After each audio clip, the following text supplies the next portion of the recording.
Hello, everybody. Can you hear me? Yes. Okay. I can totally hear you.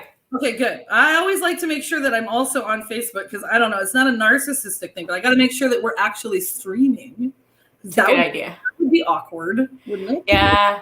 I've done complete things like on my phone and not being streaming. Yeah, exactly. Hey, everybody. It's Kandor with Katy. And I'm here with Nathalie Guerin. Natalie, would you please say it the fancy way? Nathalie Guerin. Whoa.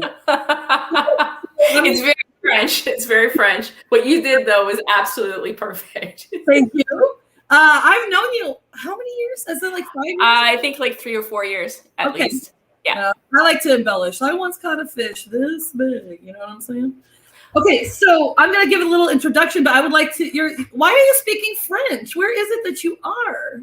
I am in Montreal, Canada, and I'm Canadian, obviously, and I'm French Canadian. I grew up in Ontario, though, and I moved to Quebec after university.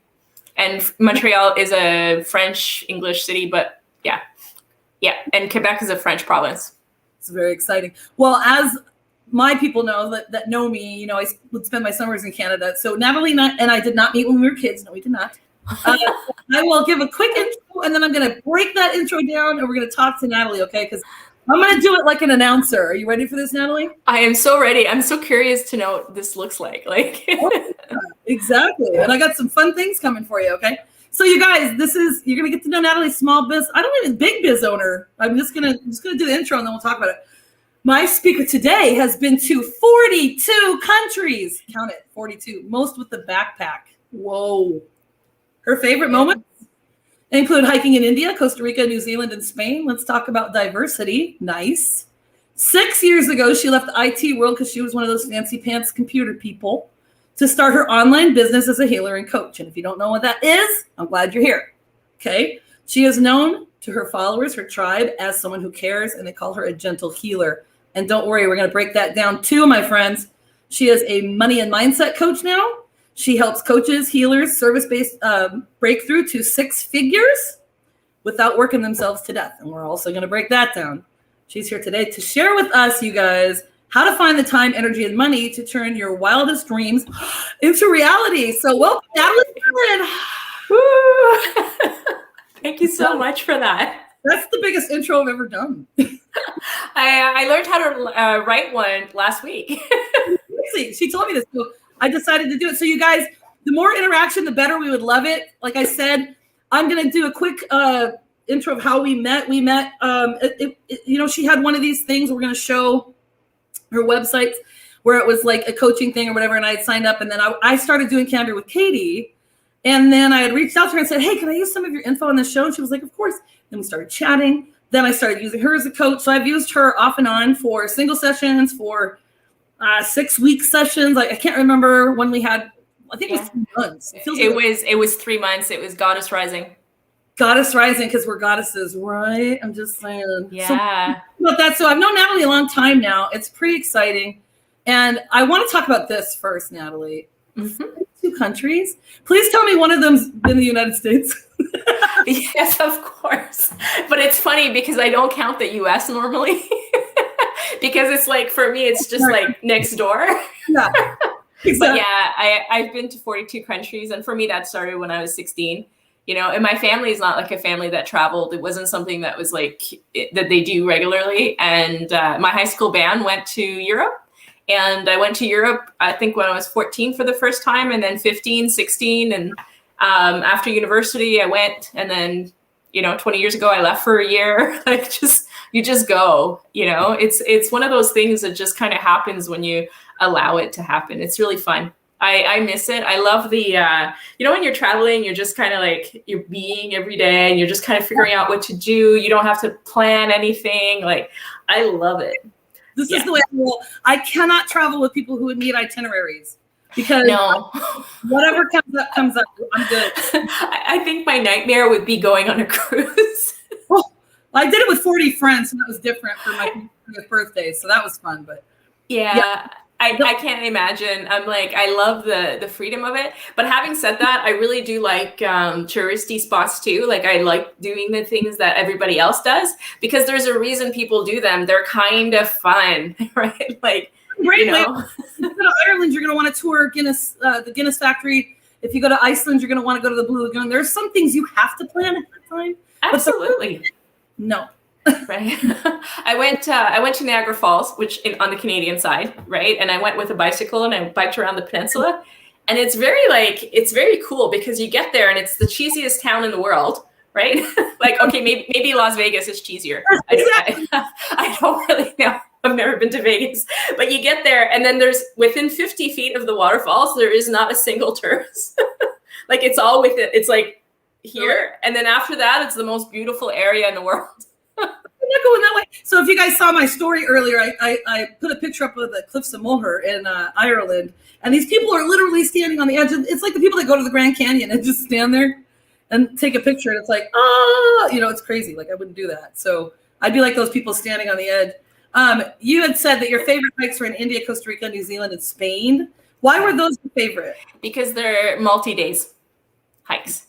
And that really, for me, is like, there's something about getting really dirty and like down to basics. In India, I went hiking for 9 days at the base of the Himalayas, and it's for Goachella, and it's really cool. Like we were hiking, and I've been coming down from Tibet, so I was already acclimatized to that altitude, and I was just like running up. My friends were like way back.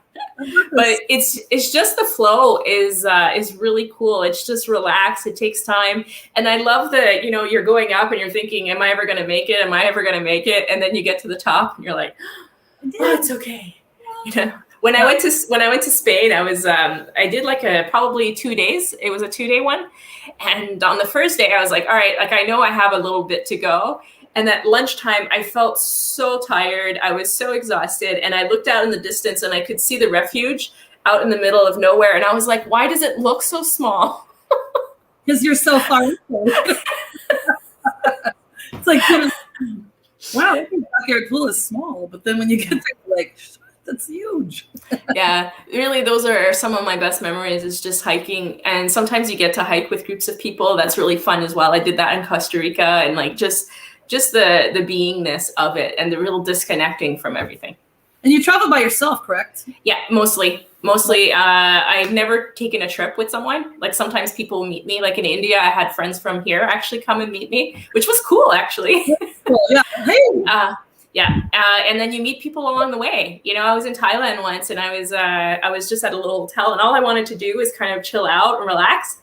And I was like, so I took a faraway hotel. I didn't want to do the touristy thing. And I, on the third day, I was like, all right, I got to talk to someone.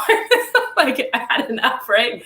And I walk up to the table and I look and I'm like, he looks at me and I look at him and he says, I know you, but not from here. What? I went to school with him. Like that's the definition of small world. It's a small world, right? Like that's crazy. Yeah, it was really wild. Like it's wild how things can happen. And you're like, I would never have known that he was there unless I had said hello. But yeah, and then so we went on a group excursion. And Asia is built for like trips and stuff. So it's super easy when you're by yourself to go off and do adventures. Africa, not so much. So for those of you that want to travel, take these tips in mind. Okay. Yeah. Here's the thing. I know you could tell a million stories. We could talk for probably 4 years. I know one of your stories about a lunchtime at a bus thing crossing the border, but we don't have time for that one tonight. I'll just shorten that one. Every time I cross a border, like on a trip, I get fed. Yeah, that's the thing. It's crazy. Yeah. She manifests that shit, you guys. It's just like I don't have to manifest it. It's just kind of, I'm like, yeah, I just have this belief and the people feed me when I come across the border. China, Nepal, like India, like. Yeah. All right, now listen, you left the job in IT, not that nobody knows what that is, but information technology. What was your job? So I used to be a project manager. I've done a little bit of everything in IT. So I've done process reengineering. Really, I was a problem solver. So I would go in and fix troubled projects. And that was really fun. Like I was really good at it. It was really good money. And I also did some consulting work in the IT field.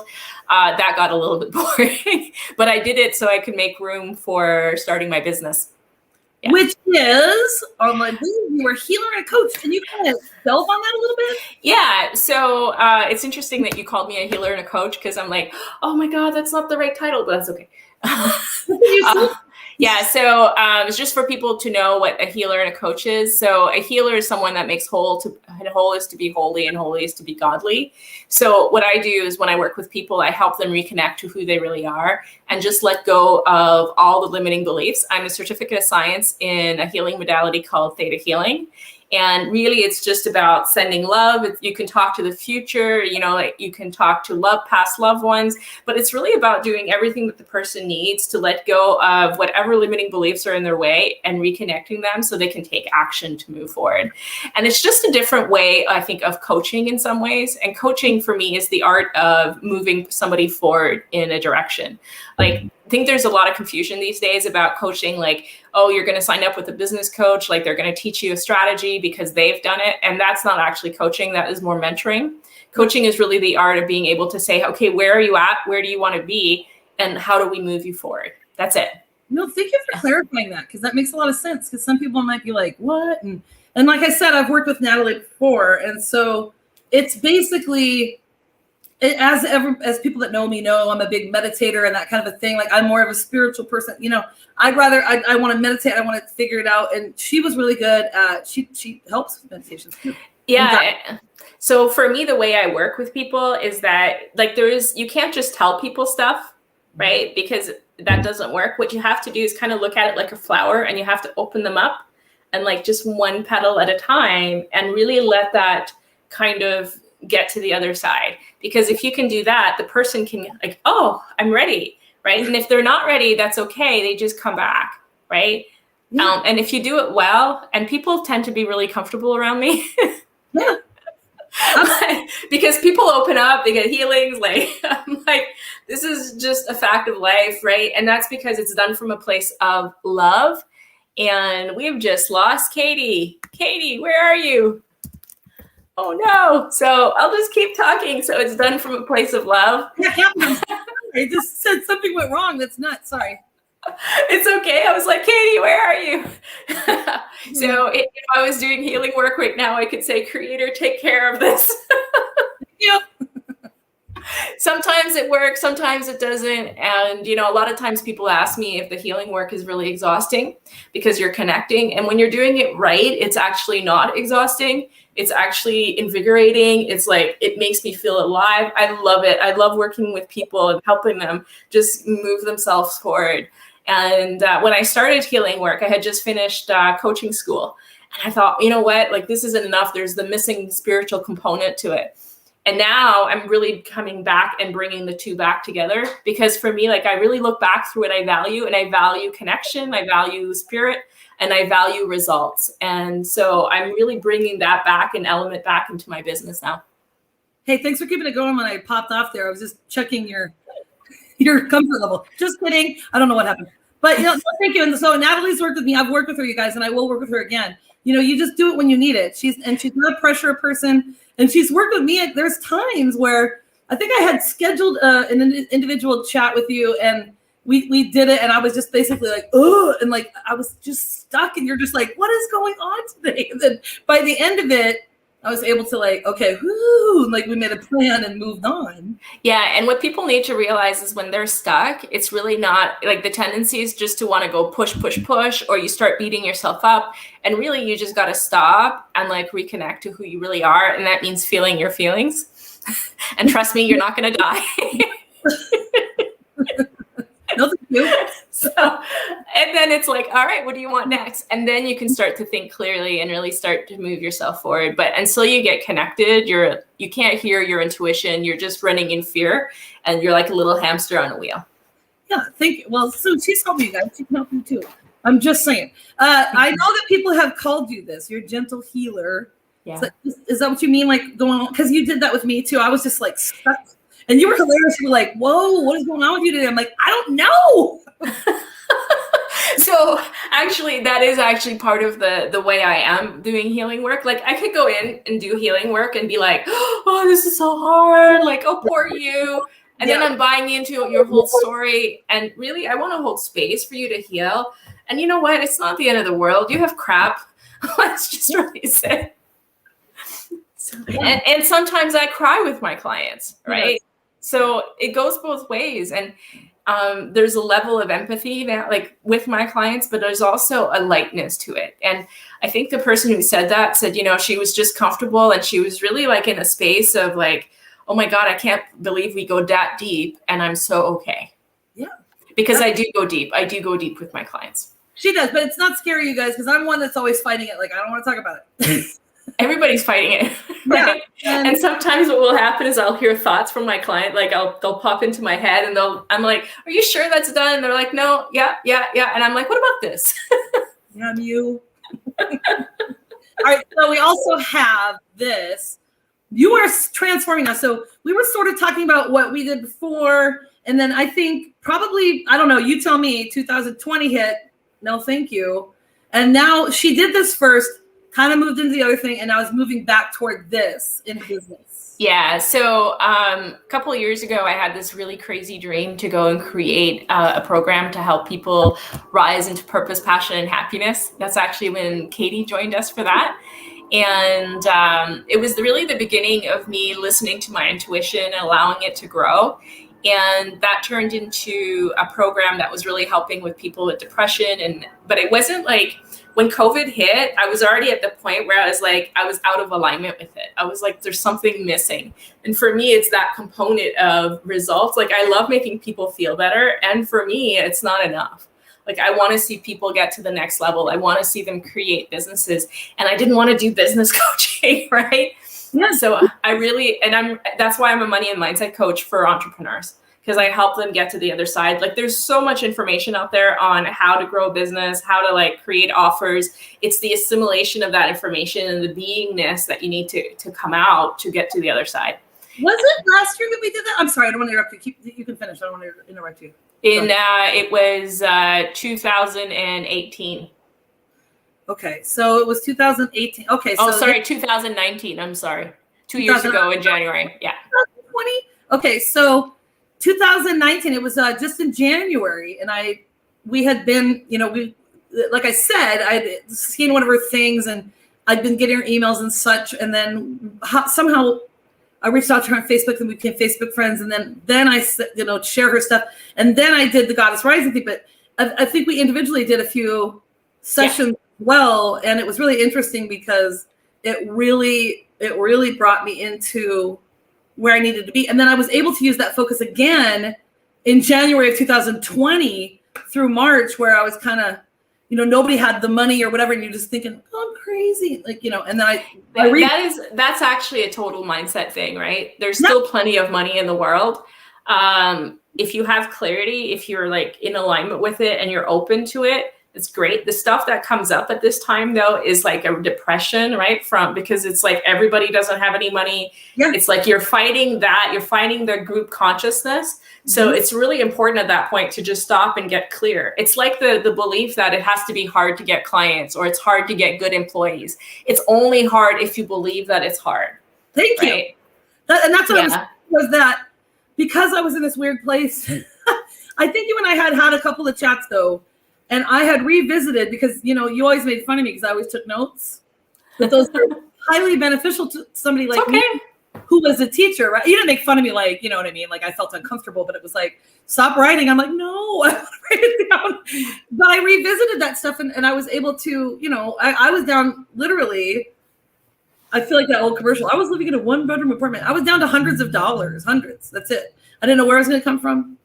I didn't know I just was like, you know what? It's going to be okay. It always is. And then right before COVID hit, I had gotten 5 people into like contracts. Yeah. So, and since then, and then you and I talk quite often. Since then, it's, pretty steady. And you know what? What's really interesting about that is that that place where you get no money, right? And you're like, what are you going to do?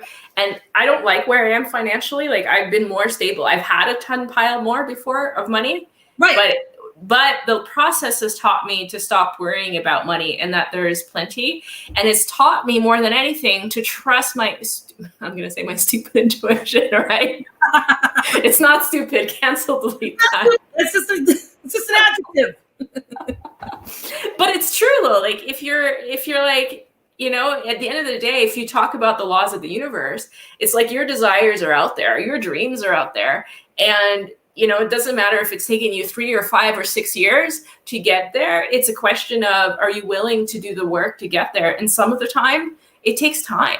Some people, like, they become coaches and they become 6-figure coaches in 6 months. I can tell you that makes me feel icky. Right? And happy for them. And I'm like, man, it's been 6 years, right? Like, what the fuck? I mean, seriously, this is ridiculous. I get it. Yeah, but and it's okay, right? Everybody's at a different place. It doesn't mean that I'm not a good coach. I'm actually a really phenomenal coach. I have all of this experience with money now that I didn't have before, right? Let me tell you something. I got to add something to this. And I'm kind of sad nobody's commenting, but it's okay because they're going to watch it later and they'll have questions and then we'll reach out. It's what is amazing about you, Nathalie, is that you are a real person, and you are not like, I've never made any mistakes and I'm perfect and I'm going to teach you to be perfect too. I mean, you just admitted just now that you've had struggles and stuff, and that's okay because that's what life is. It's how you come out of it, right? And dude, I just sold my house. I know, crazy. I'm like, you know what? For me, like June 2019, it was before COVID. I made a decision that I was like, I have to make money. Like, I have to do something. And that is when I took Goddess Rising and I revamped it. And I actually, within 6 weeks, I was making $15,000 a month. I made 6 figures in 6 months, right? And then it went to, yeah. Right. But I'm not going to blame COVID. I'm going to just say, hey, you know what? I was in a mindset that just wasn't right. Yeah. But you know what? Now it gave me a chance to, and it really took me a year to really let myself go after what I really wanted, because letting go of something, you know, of something that was so important to me, is like, oh my God, that's hard. I've invested so much time and energy into it. Do I keep going? And I just got to let it go and allow something new to come in. You guys hearing this? I mean, this is really important because this is something I work on all the time. So even if everything is going really, really well, you have to really take a look at yourself. And if you have somebody like Nathalie who's willing to sit there with you and kind of look at where your life is going, because of course we learn from our past and stuff too, right? And then listen, if that hadn't happened, Nathalie, then you wouldn't have decided to go back to the business mindset thing, right? So there's always a reason for it. And like you said, you will come back to things like Goddess Rising and things like that, but your focus right now needs to be biz owners. Yeah. And for me, it's very clear, like, why I have it. Like, I don't have a 7-figure business. I don't like, and I have made, like, you know, I know what it takes. I've had the training. I've done all of it. But what for me, at the end of the day, it was so painful to go through all of that and to invest so much in coaching and in training and, like, you know, and you come out of there and it just crushes your spirit. And for me, I was just in a space where I was like, what's wrong with me? Right. I had to rebuild that. And I never want somebody else to go through that, to be honest. It's not fun. It's not pleasurable. And it's not required. And really, if we do coaching well, and this is like, I'm so passionate about this. I'm sorry. For me, coaching is about transformation. It's about helping the person become who they need to become. And you know what? I realized that was the most important thing I could do for entrepreneurs out there, for coaches, for healers, for service-based entrepreneurs. And I had walked away from that partly because I didn't understand that. Now I'm like, you know what? The how, it's not enough. And but I don't want to interrupt you, but I just like excited because I think because you did delve away from it and do this other thing for a while, brought you back to it. Like I kind of said, like, it's amazing. Yeah. Right? Yeah, absolutely. And you know what? I needed to walk away from it. It was the right thing to do. But walking back in was also the right thing to do. But it took me a little while. Like I knew a year ago, but it took me a year to go, okay, I'm doing this. And what I really didn't think, though, is I didn't think that I could really do what I really wanted. Right? Yeah.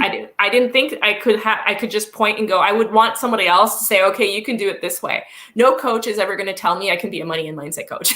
like it's not, they're going to tell me I have to build a 6-week program. I'm like, yeah, screw that. Right.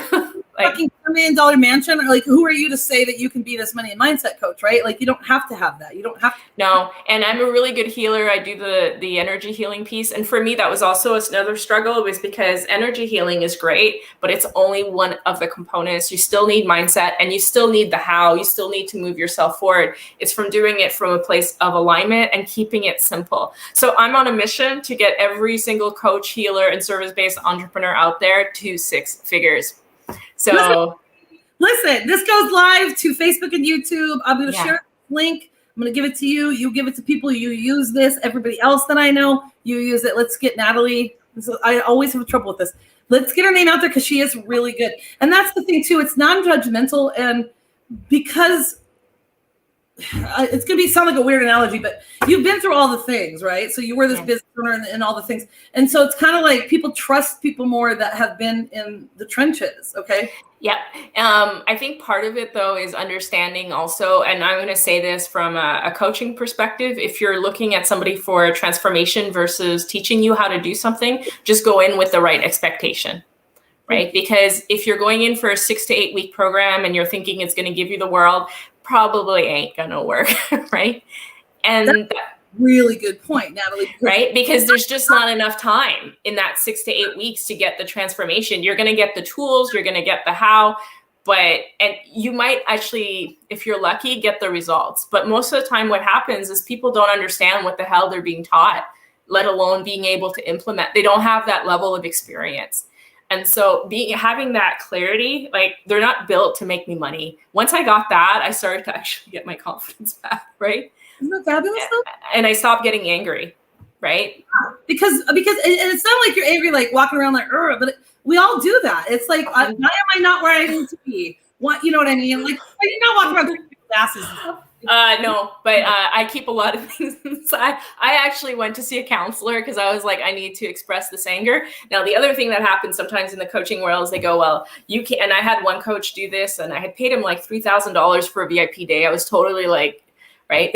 I was totally desperate. And a group VIP day. And he told me, just go get on sales calls. And I'm like, what do I sell? Like, it wasn't a how problem. It was a mindset problem. And you're a mindset coach. I mean, that's like, hey, send me $20 and I'll tell you how to make money in your business. And then you send me $20 and I send you a text that says, that's how you make money. I mean, that's like a real douche move. You know what I mean? Like, thanks for that. And then you think, well, it's you, right? Because he's saying, well, you're being negative. You don't, like, you know, you're not. And it's true that I was in a crappy mindset. Like, I don't deny that. But like, dude, I paid you $3,000. Maybe you can help me out for 45 minutes and actually help me get out of my. Yeah. And I'm actually, if I did that for my clients, they would never have breakthroughs. And I help my clients make more money all the time, right? But yeah. I think at that time I had set a goal. I'm going to tell you this honestly, and I don't have it now, but you know, it's all the things that I was literally at nothing, and I had a hard time paying her for it because I was nervous, and I wanted to make $30,000 in like 6 months, and I did. And all we did is clear the resistance to it, and then you were like, yeah. And so then Nathalie are friends now, so we chat every now and then, but I still hire her for coaching stuff. So it's not like you become friends. It's like everything's free. Like, you know, she doesn't run a business. It's like she wouldn't expect me to sell her house for free. You know what I mean? So I love it, and I love your honesty and your candor on Candor with Katy. Because like, if I can be candid, please. The hardest part for me running a business was learning to receive and getting paid for my services. And that was a real roller coaster. Like, just so people know, like, I come from the IT world, and there's probably a lot of people on here who like have jobs and want to start businesses. And they're like, I have no idea if I can do this. First time I got paid was for $30 for a psychic reading. It was so cool. Right. And then I was like, all right, I got paid $90. That was cool too.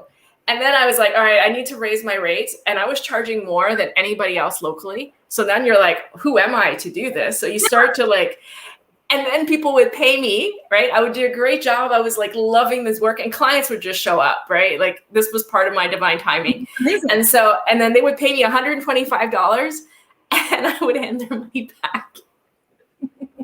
Would you really? Oh. I just felt uncomfortable. I was okay with 90, but 125 is where my breaking point was. And I knew that as a coach, you had to go to like a completely different model, right? I was like, how am I going to do that? Blah, blah, blah. Oh my God. Well, that's interesting because it's like, here's the thing. It's the block with money that everybody has. And this is what I still struggle with, even though we've worked on this a bunch, because it comes from like, I feel like people that come from money, it seems to me they always make money, like in the future, you know? And it's like, I was a teacher a long time, and sometimes I would only have $13 to last me for 2 weeks. And so I think now I kind of get it, where when people start making money, they're like, ooh, like that's why they hold on to it. They're kind of, you know, stingy, because it's a mindset thing. So this is what people need to get over. This is what they need to know is like, just trust it's going to happen. Trust that the money that you spend is well spent, and that you are going to make positive changes. Yeah. And if, you know, it's about trusting the process. It's also about letting go of the identity that you're like a teacher who makes no money, because you could be a teacher that makes a pile of money. Thank you. Exactly. Right? And that's a lot of coaches are, right? There's a lot of teachers who have become coaches, and they're 6-figure business owners and 7-figure business owners. I have a lot of ideas. I do well with helping people in real estate stuff too. So, you know, it's just a matter of like doing it in the right way and have the right mindset and stuff. So yeah, absolutely. Totally. Like, she helps peeps turn dreams into reality. Okay, so now we're gonna play a game. Oh, you kind of went hunky on me. What's going on? Can you still hear me? Yeah, I can hear you. I didn't hear your question. I said now we're gonna play a little game, and then I'm gonna ask you 10 questions. So we're going over our time, but it's okay because I always go in for 30 to 60 minutes. I don't like going over, but sometimes I do. But all right, you ready for this? So what this game is, this is like my favorite thing. And if you guys are sick of it, I'm sorry. It's hilarious. This is a wiki how-to. And have you ever seen wiki how-to online? No, but you told me about it. I'm curious to know what's going to come up. Yeah. Okay. So here's what it is. I think you guys have wiki in Canada, right? Like yes. Yes. So basically, wiki has an onslaught, a plethora, like whatever an abundance, like whatever you want to say, of like just whatever you want to do. Like literally it'd be like, how to make a coffee. Well, or how to catch a mosquito and watch it lay eggs. I mean, it's like they've got the weirdest, obscurest things in there sometimes. And I wonder if they have a wiki on how to shave my cat's butt. I'm sure they do. I'm sure they do. Well, I'm really gonna look that up later. You know I am. It's a thing, right? I'm like, is it? We're not managing it because he's like not letting me near it. He's like, no, thank you. He's like, Mom, you're disrupting my life. I'm moving. You've taken away all of the stuff, and I don't know where the hell I'm going right now. So no, you will not shave. So I called in someone to help, and he wouldn't let him touch her, and so he won. I have to suffer for a while. Okay, so here's the thing. Wiki how-to is hilarious to me because they never use the same characters. So I'll use anywhere from, I would say, 3 to 5 pictures. I got this off of, it's Rhett and Link, like Good Mythical Morning. They do this and it's hysterical. So the pictures that I'm showing you all go together for one wiki how-to, like to teach somebody how to do something, okay? But it's not going to be the same characters. Sometimes they're not even the same color. Sometimes it's adult to a kid and adult to a kid. So it doesn't, just pay attention to the pictures and not the characters. Okay. So you're going to tell me what you think's happening in each picture. And then we're going to put it together and you're going to tell me what you think this wiki how-to is. Okay. Okay. Yeah. Okay. So this one is first. So this one, my friend, is, okay. What's happening in this picture? What's this person doing? I'm going to write it down just, you know.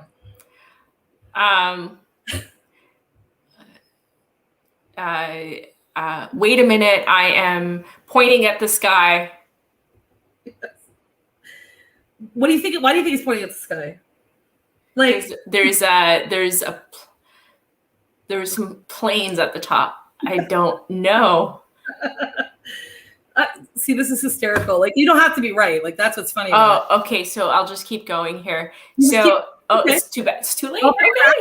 Hang on, I'll bring it back. I just have to go. I was going to go to the next one. So like, what's funny? You can go to the next one. I'm like, now I got it. Just relax. Did you want to? So he's like, hey, look at me. I'm like, how to pick up women. Okay, awesome. All right. So now the next one. What is happening in this picture? Okay, here's the next one. What's happening here? A job interview. See, that's what I thought. That's what it looks good. Right? It could also be you're at a doctor's office and they're like interviewing you and they're like telling you what's going on, what's wrong with you, and they're taking notes and they're just like they're just checking boxes. Because she has a mouse in her hands. Yeah, but which in my head she's smiling, so it's possibly good news, you know. Okay. All right, next up, number 3 is what's going on here. Yeah. Okay, I can't see the hands. What are the hands doing? Okay, I've got really big boobs. They're swollen. I don't know. Okay. And I need to let go of the pressure. So basically what I'm hearing here, though, is how to be empathetic. Okay. And I'm just being funny with the pictures, by the way. Well, you should be. You should be. That's what it is. Like, that's the fun part of it. And then once we show them again, then you're really going to think about it. What do you think this how-to is kind of thing? And this is the last one. What's going on here? I got this. It's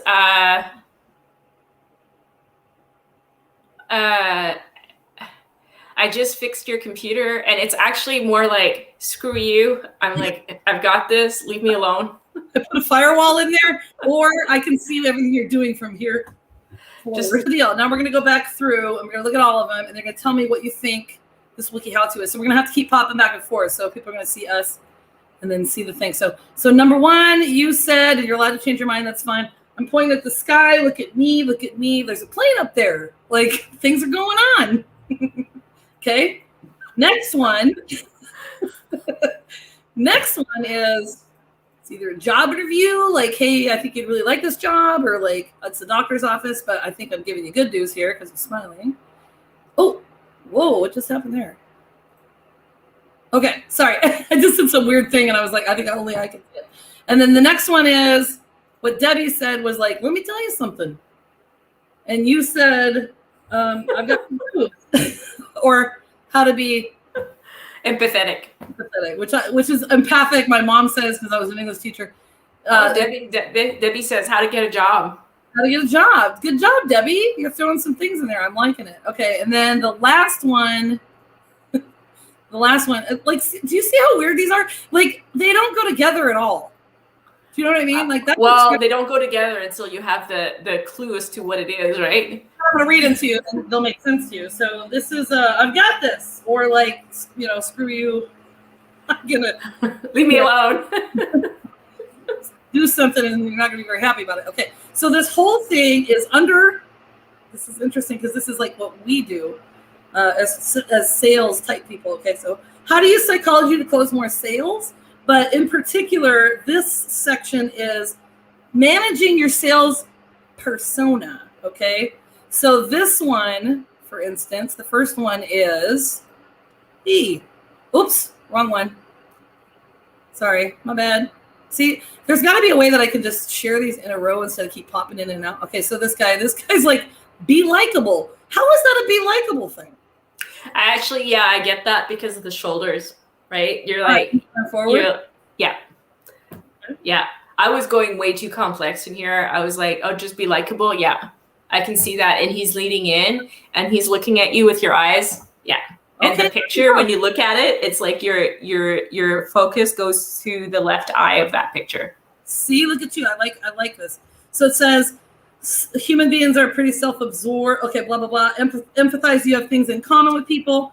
Whether attractiveness, it says, whether it's fair or not, it's true that people tend to be most easily persuaded by attractive people. And then humorous, using jokes. So maybe he's telling a joke there too.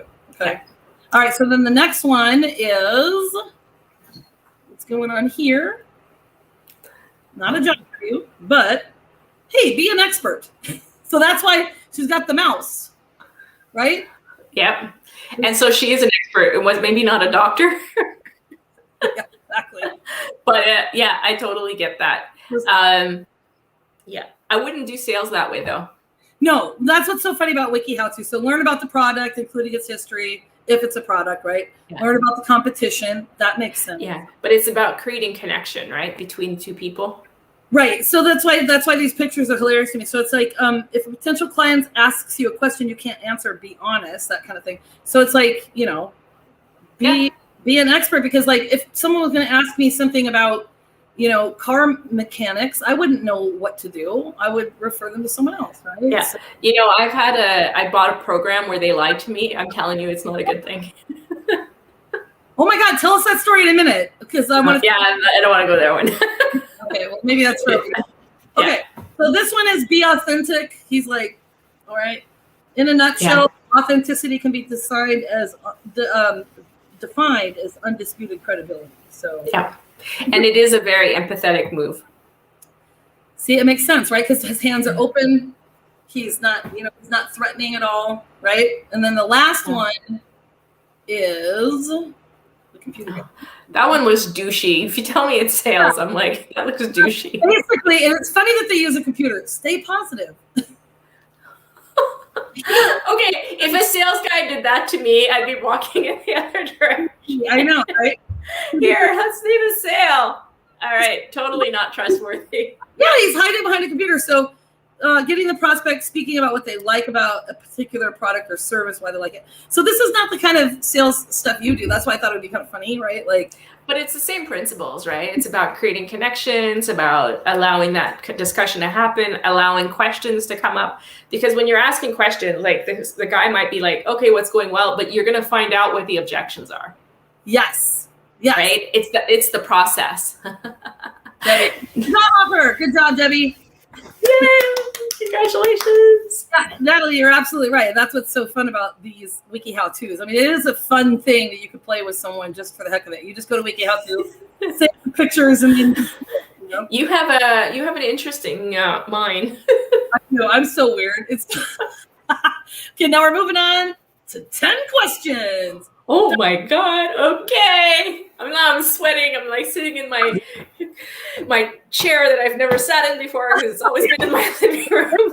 Fancy. I usually see Natalie sitting on the couch, you guys. She's super casual. My couch is gone. I know. So tell us what you did there. I just called the 1-800 junk people.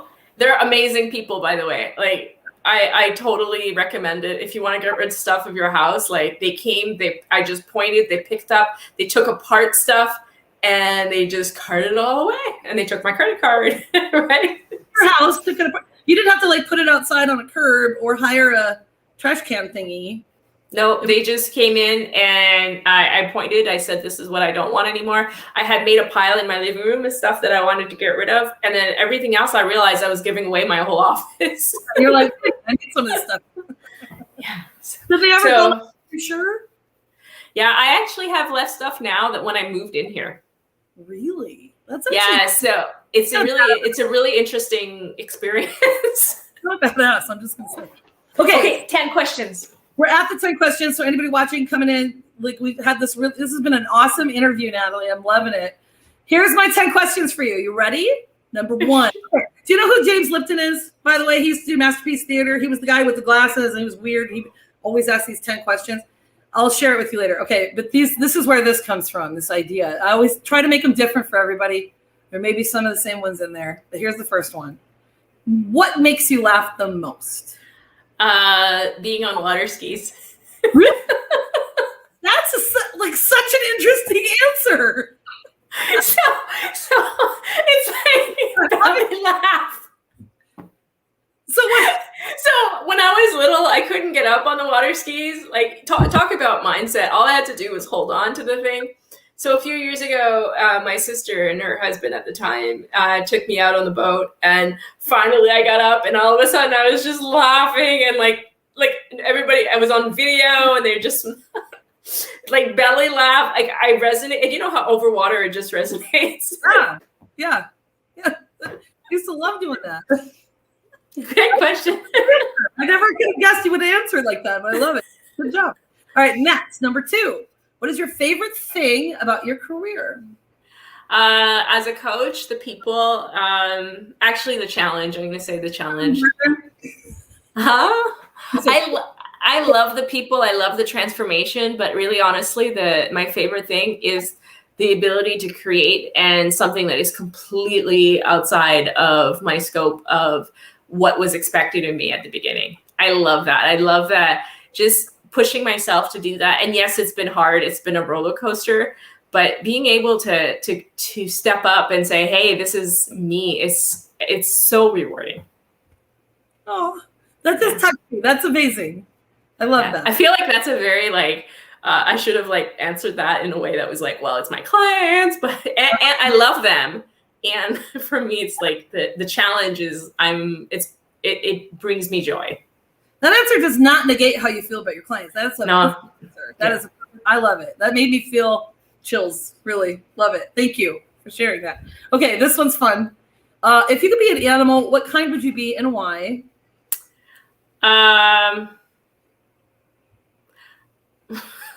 Good question, right? Well, the first one that comes to mind is kangaroo. And I'm like, why would I want to be a kangaroo? Because they're big and they can jump all over the place. And they're in Australia and there's lots of cute men in Australia. All right. And I can't go to Australia. I would just come back barefoot and pregnant. I got to wait till I hit menopause to go there. Because she's thinking about pouches and she wants to come back pregnant. Just saying. So no, I go crazy over accents, but I think that's what's popped in. Usually I would say something like a giraffe, but today that kangaroo popped into my head. That's amazing. And by the way, why would you say giraffe? Because giraffes are elegant. They're going. Have you ever seen a giraffe in the wild? Well, right? I have actually been at the zoo where I've been to Africa. Cool. Actually, the coolest animals I saw in Africa was actually a herd of elephants. They were playing in the water hole and they were just jumping on top of one another, and they were like little babies and they were moms. It was the wildest thing I've ever seen. But no, usually it's giraffe. Okay, well, that's amazing. I love your answer today. I love that's what popped up. And listen, if it's just to hear the accents, I'm good with that too. You know what I'm saying? Here we go. What's the nicest thing anyone's ever said to you or about you? Oh, that's really hard. Right? Example. Okay, hold on. I don't know. What's the nicest thing somebody's ever said to me? Think about maybe a review somebody did or something somebody said after a session. Yes. Okay. So when I left, I'm not even thinking about my business stuff, but so when I worked for Canadian National, I was in IT, and 10 years ago I left that job, right? Because I needed to make room for other things. And I'd taken over a team of 17 people. And one of the guys I was training, right, it was the first time we had worked together. And at the end of 3 months, basically he was he was crying when I left. And he said, I learned more from you in 3 months than I did in 10 years being here. Well, you remember that. You remember. That's amazing. That's amazing. Yeah. It really touched me. And this is what you take with you to your job, because that's what you do to people, even if they're not in your close proximity. Do you know what I mean? And thank God for Zoom and stuff and all these online things, honestly, because we have never gotten to be in person. But there's the greatest gift I was ever given was being told by my mentor that people don't work for me. I used to think, because I wasn't a manager, it didn't matter. But the reality is, when you're learning to lead, it's a very different thing than being a manager. And I'm not a manager, I'm a leader. And that for me was that moment. And that's something I value. And I lead, and people can follow if they want to. That's amazing. See, I told you these wouldn't be hard. Okay, you ready?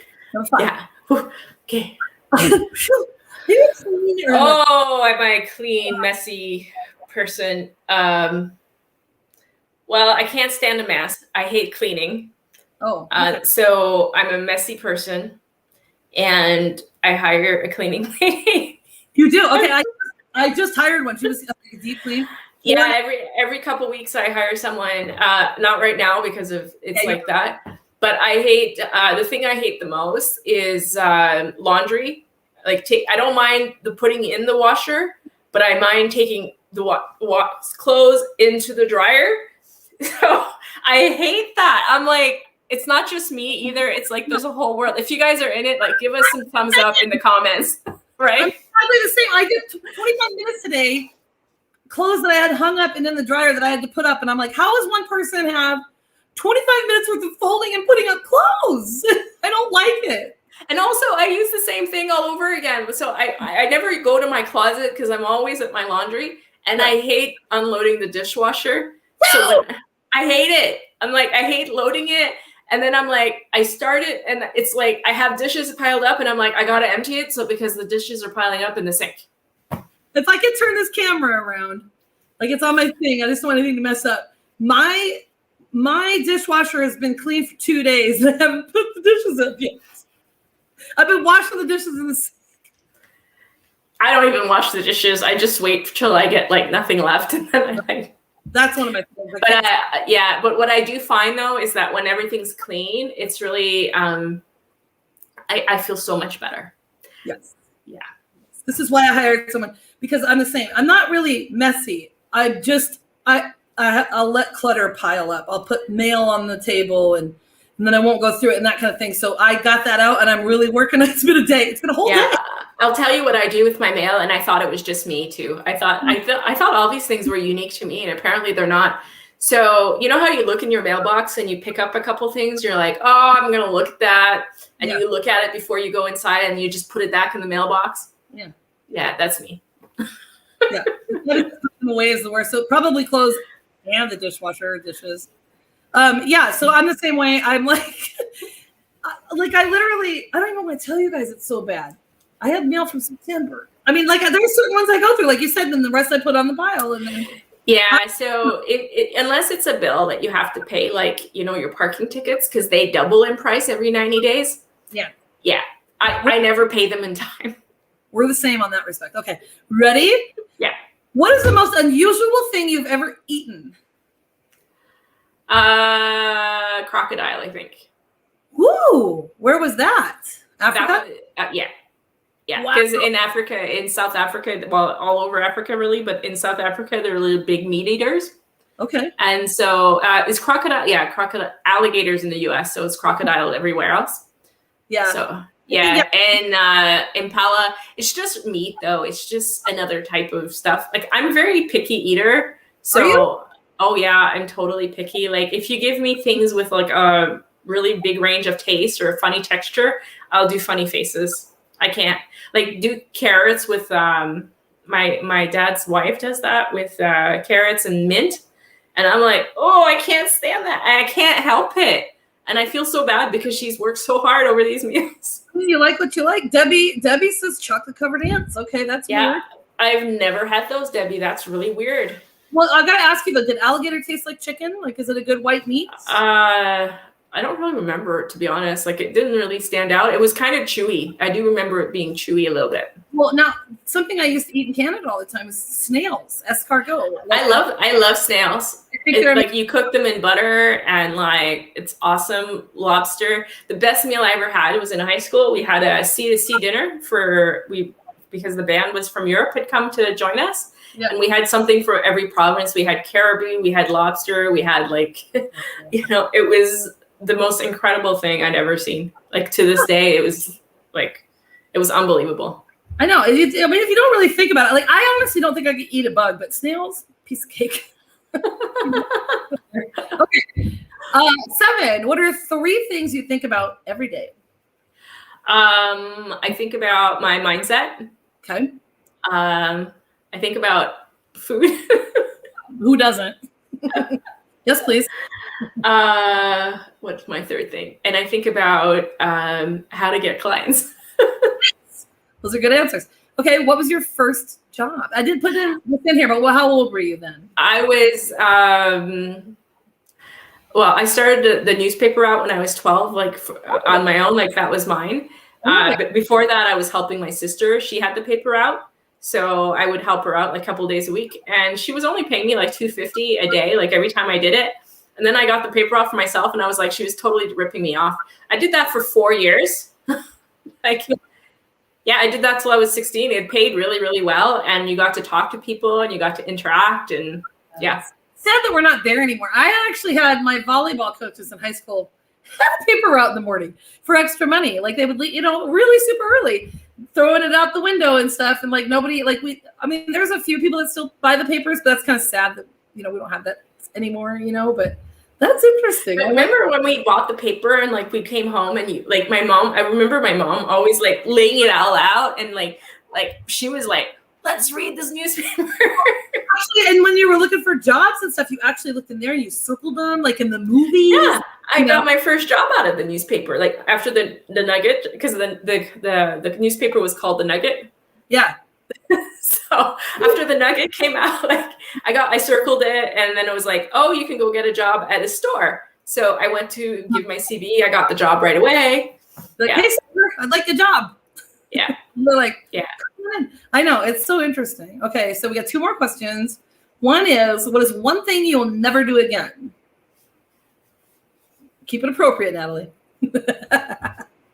Okay, I'll never. No, I'm kidding. I'm not even sure that's something I will never do again. But what is one thing again? I don't know. Eat sugar. Okay, I can't. That's a lie. I was gonna say you probably would. It's like maybe a trip you went on or a type of. Yeah. So I think that the thing that I think I would never do again, unless it was in a group, was go on a horse expedition in the middle of nowhere with just a guide. Yeah. It wasn't the greatest weather. I didn't feel safe. Like that wasn't. Yeah. All right. No. This is the best question. You ready for this one? This is James Lipton style, which you'll have to look up later. I'll show you later. What is your favorite cuss word? Fuck. Yep. Yes. That's mine. So I'll actually say one in French. So it's in French, it's shit the merde. It's like it's shit, right? But it's like when you're swearing in French, sometimes you're talking in English and you swear in French. Like some people go with the whole the swear words. 'Cause technically, swear words have to come from church. Okay. Right? Like so they're all the calluses, like all of that. Like it's a word that is blessed. So other than that, it's a bad word, but it's not really a swear word. So in French, so I don't think this is technically a swear word, but it's I forget what it is. Shit the merde. It's really like just shit. Yeah, but merde or whatever, right? Like I remember I took French in high school, but I don't remember it. Yeah, and so it's shit the merde was just really shit of shit, but it's really just it's like So Debbie, Onco Teleproducts Warehouse in Illinois, home of the Miracle Whipper and Hit LPs. Oh, the LPs, like the records. Yeah. L 45 or whatever. She says, "Sorry, I'm a slow typer." Okay, so that's it. That's our show. Thank you so much for joining me. It's been amazing. I would like you to end with some positivity thoughts. Like, tell me anything. Like, I'll just give you guys a tip today. So because this was supposed to be about dreams and stuff, and every time. Before you do that, I forgot to share some of your stuff. Can I do that really quick? Sure. Sorry, guys, I forgot to share this. So here is Nathalie's, and I'll put these in the thing too. This is her Insta. Oh wait, oops, sorry, I forgot Nathalie. This is her Instagram page. Okay, you see this? This is Nathalie. Yeah. Actually, I can put all of these also like just in the description at the top. Yeah, just put it in the description. There is a really cool little e-course on manifesting clients with ease. Let me share that though really quickly so they can see what it looks like. Yeah. That's very cool. We just got so caught up in our talking. This one right here, right? Yeah, and that's a little bit older-ish, but it's actually really good, and it won't be around for very long, so you definitely want to go and grab it. There's some really cool stuff coming in my mailing list over the next few weeks, so as I'm ramping this up, like you definitely want to go ahead and sign up if this is something that is like pulling to your heart. Okay, perfect. And I'm going to share all these in the description when we're done, just so you'll have them. And then I'm not going to interrupt you again, our positivity thoughts, because I know you're on a cool wavelength there. Okay. Why don't I just do a creator message? Okay. Okay. So when I connect with the group consciousness here, the one thing that I'm seeing everybody's like on the edge of a cliff, and you're all looking out like, can I do it? Can I do it? And you guys have to remember that it's already done. You just have to allow it. And whenever you think, can I do it? Start thinking, can I? Ooh, would this be fun? How might I? And make the decision that you are, because the only person that can go after your dreams is you. and just say yes and start. Put a little activation energy. I'm not telling you it's going to be easy. It's going to be really fun. So go for it. That's amazing. I love that positivity thoughts, because I like to end with that. I don't always, I forget, but I love that because, just because it's not easy doesn't mean it's not worthwhile also, right? It's not something you shouldn't do. And so, hey, listen, we've all been in this boat together. I'm going to end with my thoughts. We've all been in this boat together. We've been riding this 2020 wave, and, it's not a magical 2021. Everything's over. So, hey, listen, love and kindness goes a long way, right? Give people a chance. Natalie's amazing. You guys, I'm going to put all the things in there. Reach out to her. Ask me if I have any questions. If you have any questions later on, Nathalie, it'll be on Facebook and even YouTube, so you can probably comment on those as well. I'm going to send you this link so that you have it. And then, as always, you guys, peace and love. Peace and love. Thank you, everybody. Thanks, guys. Natalie, it was amazing. Thanks for sticking it out so long. I know we tried to keep it 30, but whatever. It was too much fun. So, thank you. This is a weird thing I say to lately. I love your socks. I don't have any socks. And when I do, they're 2 different colors. All right, stay on here for a minute. I'm signing off, guys. Peace and love. We love you. Great interview with Nathalie Guerin. Boom.